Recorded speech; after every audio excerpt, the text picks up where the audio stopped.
আল্লাহ তাআলা বলেন, মুত্তাকি হলো তারা যারা অপরাধ করে এবং অপরাধের উপরে নিজেদেরকে দায়ঈমান স্থায়ী রাখে না, মানে অপরাধের উপরে নিজেদেরকে প্রতিষ্ঠিত করে না, তারা হলো মুত্তাকি। অপরাধ পৃথিবীর সবাই করে, যেমন আল্লাহ তাআলা কোরআনে বলেন, ওয়াল্লাযীনা ইযা ফাআলু ফাহিশাতান।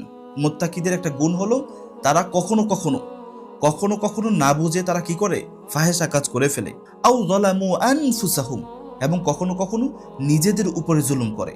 আর যখনই তারা ফাহেসা কাজ করে, অশ্লীল কাজ করে এবং নিজেদের উপরে নিজেরা জুলুম করে, যাকারুল্লাহ, সাথে সাথে তারা আল্লাহকে স্মরণ করে, ফাস্তাগফারু লিযুনুবিহিম, এবং আল্লাহর কাছে তওবা করে একনিষ্ঠভাবে, তাওবাতান নাসুহা, যে আল্লাহ আমি ভুল করে ফেলেছি।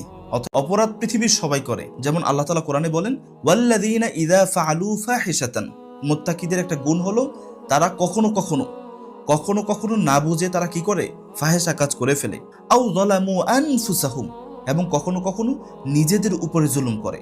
আর যখনই তারা ফাহেসা কাজ করে, অশ্লীল কাজ করে এবং নিজেদের উপরে নিজেরা জুলুম করে, যাকারুল্লাহ, সাথে সাথে তারা আল্লাহকে স্মরণ করে, ফাস্তাগফারু লিযুনুবিহিম, এবং আল্লাহর কাছে তওবা করে একনিষ্ঠভাবে, তাওবাতান নাসুহা, যে আল্লাহ আমি ভুল করে ফেলেছি, অতএব আপনি আমাকে ক্ষমা করে দেন।